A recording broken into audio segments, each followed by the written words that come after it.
It's a great celebration.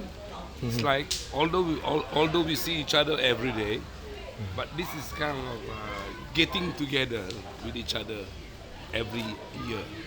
That makes it great. It is just like exchanging beers. You drink my beer, I drink your beer, and then at the end of the day, there's so much of beers to drink, and everybody get drunk. And so you just go from house to house. Yeah. You just go hop from one house to the other.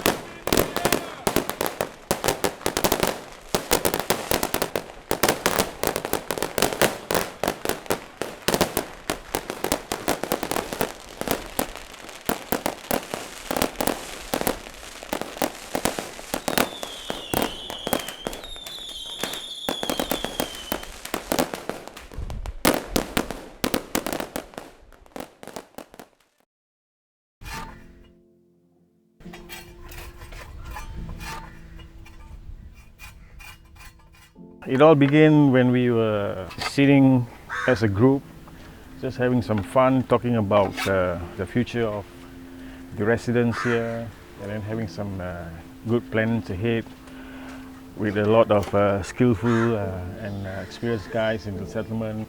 So we mooted this idea of doing something that will benefit the settlement in the future, something which is normally you can't find it in any part of Malaysia.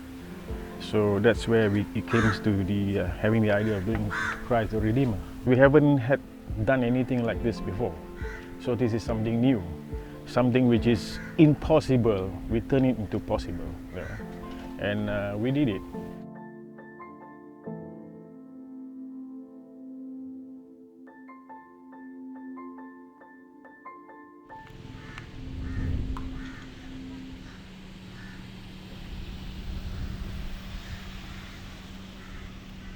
Before Christ the Redeemer, there was nothing that says, or maybe a small signboard outside that says, oh, Portuguese settlement.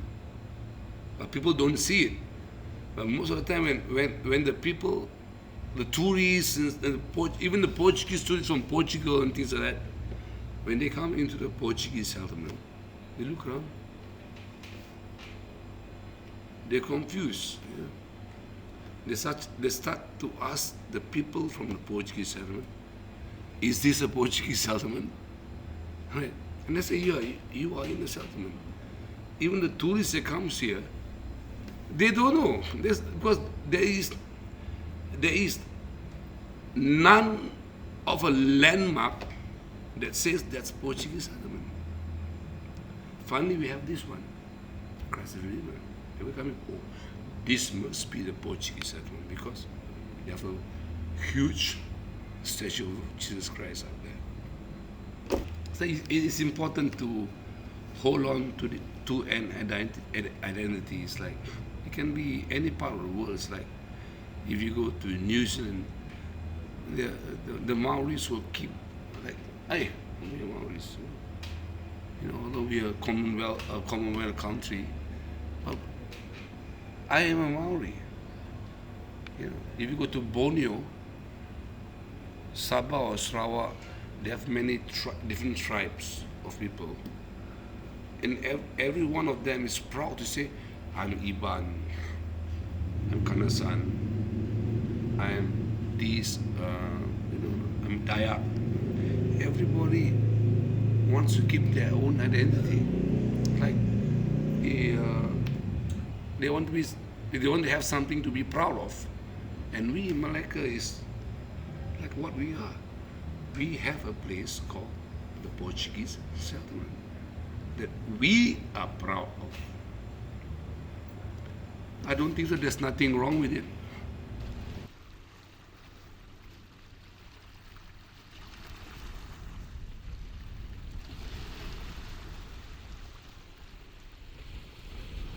We're very, very frank here. We are a Christian community in this part of Melaka.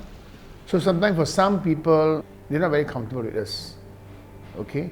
One is because some have a very old mindset that we are of Portuguese descent, that one time we came to Malacca as conquerors. So there's still this old perception of thinking that, we are the enemy, that we have come to Malacca and overthrown the Sultan. So it's to subtly use the reclamation to relocate us or to break us up. They keep talking about restoring the glory of the sea-born empire, but it's like, how are you going to do that? You're going to do that by actually blocking the sea, the place? I mean, that doesn't make sense. This connection to the sea that is so important to this community will be gone. When it comes another big building like this here, the settlement only had to go. Where would they go that time? Where would this Portuguese, that's the last Portuguese living here. This is the only place you can find Portuguese now, that place. Being a seafaring community from a seafaring nation, Portugal, if you put us in the jungle, I think we will perish. But you leave us anywhere by the sea, we can thrive. Because being a seafaring community, the sea is vital, is our lifeline. We use our seafront, and the sea and the community is so connected. You cannot separate the two. It's one or the other. If you take them apart, they die. If you separate the community from the sea, eventually it dies. Give an example. Communities that live in Trankera and Banihile, where the sea was taken away after reclamation, slowly the community fizzled out. And luckily we still have a Portuguese settlement. And even now the Portuguese settlement is under threat.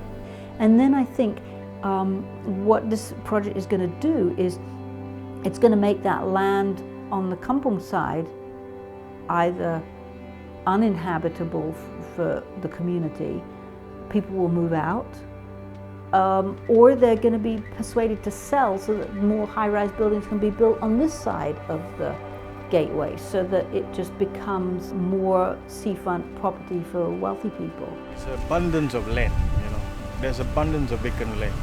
You name it. Whatever project that you want to implement, whatever project you look in terms of diversity for the future and years to come, there's abundance. But it's just left like that, And here you have nice view, nice seafront and all that, and this is where you are just destroying it. So it doesn't make sense. In life, there are certain things which you can change, but there are certain things you can't. It has to be what it is, You're going to cut it off from the sea, and that restores what exactly? You're rebuilding a heritage promenade, rebuilding a heritage, but what about all the heritage that you're blocking, that you're going to kill? I think, really once that community once that space where people can live together is lost and people are diffused all around the city or further, that's the end of the community. There's just really no two ways about it. It will be the end, because there's nothing else to hold them together.